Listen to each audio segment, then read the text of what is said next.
आप सैटेलाइट ये बताता है कि पंजाब का किसान खेत में पराली जला रहा है, हरियाणा का किसान पराली जल रहा है, तो दिल्ली में प्रदूषण होता है। सैटेलाइट ये नहीं बताता कि वो कार किसकी है, जो जब सेना के लोग जा रहे हैं तो उसमें कार कैसे घुस गई। सवाल उठता है ना, जिनका जमीन मर चुका है, जो लोकतंत्र की दुहाई दे रहे थे अर्नब गोस्वामी की गिरफ्तारी पर, आज अर्नब गोस्वामी को सजाए मौत की सजा देनी चाहिए। नहीं, आप परवागिरी बंद कीजिए। सवाल उठता है, सुनिए, हमारे समाज के बच्चे मरे हैं, वो पुलवामा की घटना, वो कार किसकी थी जिस कार में 300 किलो से अधिक RDX जेलेटिन था, वो चीनी में शहद में चीनी मिलाकर बेचने के लिए है। हम किसानों का दूध 50 रुपए लीटर नहीं बिकता है। अब बाबा रामदेव का करते करते मैं 90 रुपए लीटर गौमूत्र बेच देता है। अब वो भी ओरिजिनल है कि नहीं है किसी को पता है। अब मदारी का खेल देखे हैं, मोदी नहीं मदारी है, झूठ बोलने की इसको पैदाइशी बीमारी है। राख को मंजन बना के बेच लेता है, रस्सी को सांप बना देता है, वो हवा मिठाई बेच रहा है। 2 रुपया में घड़ी लीजिए, साइकिल लीजिए, जो कहिएगा बना के रेडियो सब दे देगा। कैसे काम चलता है भाई बहनों मित्रों, मैं तो 18 घंटे काम करता हूँ। ये तो शुक्र है 24 घंटे का नाम नहीं बोला, नहीं तो हमारी चड्डी भी गई होती। हम पेड़ पत्ते पहन रहे तो जानवरों का शिकार कर रहे होते, पत्थर को घस रहे होते। जो तमाम तरह की बातें हैं, कौन लोग हैं जो सेना की अहम जानकारियां या देश का प्रोग्राम या कोई भी चीज एक लुच्चे लफंगे पत्रकार के हाथ लगता है, तो आप सोच सकते हैं कि देश में किस तरीके के संकट हैं। दस्तरखान है ये दुनिया, शब मौत का लुकमा बनता है, बस रह जाता है दस्तरखान, सिर्फ मेहमान बदलता है।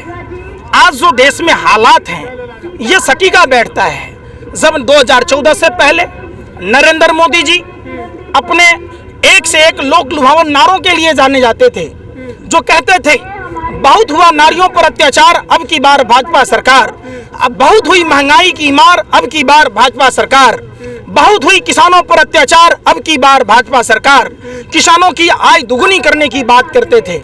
अरे राजनाथ सिंह जी, आप रक्षा मंत्री हैं, आपका जमीर कहाँ है जो आप बातें बोला करते थे। आपको क्षत्रिय धर्म का निर्वाह करना चाहिए।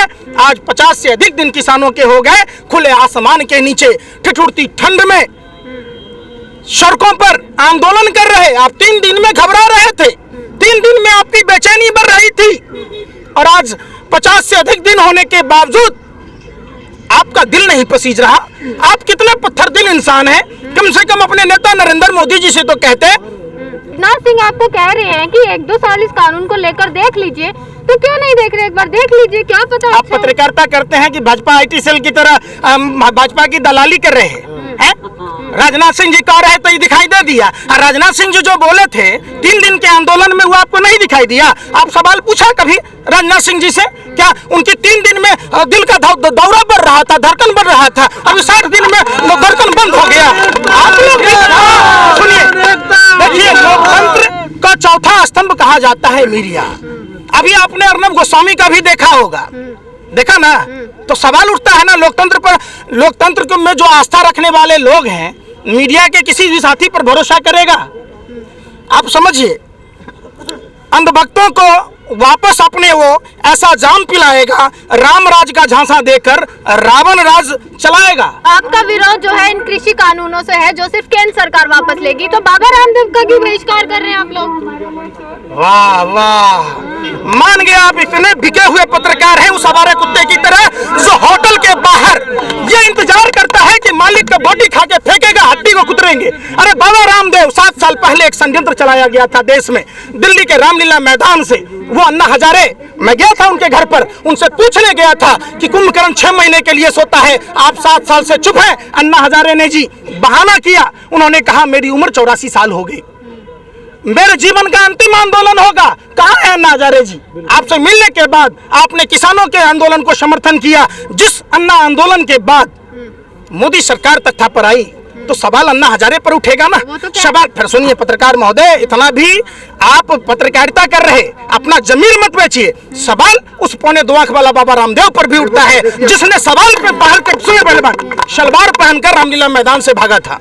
वो चीनी में शहद में चीनी मिलाकर बेचने के लिए है। हम किसानों का दूध 50 रुपए लीटर नहीं बिकता है। अब बाबा रामदेव का करते करते मैं 90 रुपए लीटर गौमूत्र बेच देता है। अब वो भी ओरिजिनल है कि नहीं है किसी को पता है?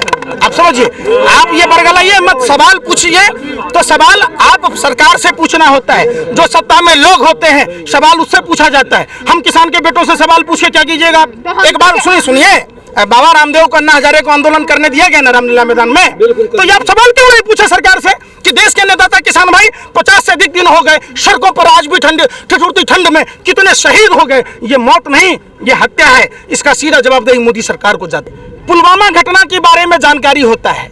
जिस तरीके से सर्जिकल स्ट्राइक के बारे में 3 दिन पहले 26 तारीख को सर्जिकल स्ट्राइक होता है और 23 को पता होता है, तब क्या आप सवाल पूछेंगे कि जब पुलवामा में घटना हुई देश भर के किसानों के बेटे ही देश की सरहदों की रक्षा में जाते हैं, तो पुलवामा की, फिर सुनिए पत्रकार जी, नहीं आप बर्बागिरी बंद कीजिए, सवाल उठता है। सुनिए, हमारे समाज के बच्चे मरे हैं, वो पुलवामा की घटना, वो कार किसकी थी जिस कार में 300 किलो से अधिक RDX और जेलेटिन था? सुनिए, वही DSP जब दिल्ली में आतंकवादी को ला रहा था देवेंद्र सिंह, उस पर NIA चार्जशीट दाखिल क्यों नहीं किया? आप एक बात बताइए, आप सैटेलाइट ये बताता है कि पंजाब का किसान खेत में पराली जला रहा है, हरियाणा का किसान पराली जल रहा है, तो दिल्ली में प्रदूषण होता है। सैटेलाइट ये नहीं बताता कि गलवान में चाइना कब घुस गया। सैटेलाइट ये नहीं बताता कि वो कार किसकी है, जो जब सेना के लोग जा रहे हैं तो उसमें कार कैसे घुस गई। सवाल उठता है ना। आप जाइएगा तो देश का नाम खराब हो जाएगा इस तरह। किसने कह दिया? नहीं, आप सुनिए, अरे फिर आप पत्रकारिता करते हैं कि बर्बागिरी करते हैं? मसूद अजहर को छोड़ने जाइएगा पाकिस्तान तो इससे देश का नाम रोशन होगा। सुनिए पत्रकार महोदय, आप मसूद अजहर को पाकिस्तान छोड़ने जाइएगा तो देश का मान सम्मान बढ़ेगा। समझिए, आप बिरयानी खाने जाइएगा, चादर ओढ़ने जाइएगा, पाकिस्तान डे में बधाई देने जाइएगा, आप पाकिस्तान के एजेंट को, ISI को यहाँ आके भारत में आके जांच के लिए दीजिएगा तो सम्मान बढ़ेगा। हम किसान अगर झंडा लेके जाएंगे अपने लाल किला, जो हमारा राष्ट्रीय गौरव का प्रतीक है, इंडिया गेट है, तो मैंने बदनामी होगा। अरे कहाँ क्या खाते हैं आप लोग? वही बात जो कहते हैं वो लोग, जो लोग गोबर को च्यवनप्राश समझ के चाटते हैं, अगर रोटी खाते तो नहीं करते, जिनका जमीन मर चुका है, जो लोकतंत्र की दुहाई दे रहे थे अर्नब गोस्वामी की गिरफ्तारी पर, आज अर्नब गोस्वामी को सजाए मौत की सजा देनी चाहिए। कौन लोग हैं आप समझिए, कौन लोग हैं जो व्हाट्सएप चैट के जरिए देश की तमाम वो खुफिया जानकारी का आदान प्रदान कर रहे थे, तो क्या उन पर कार्रवाई नहीं होनी चाहिए? बहुत सारी गंभीर सवालें उठती है।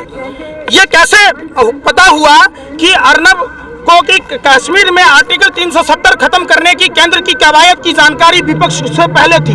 जब सरकार कानून बनाने वाली होती है तो एक टीवी चैनल के पत्रकार को कैसे पता होता है?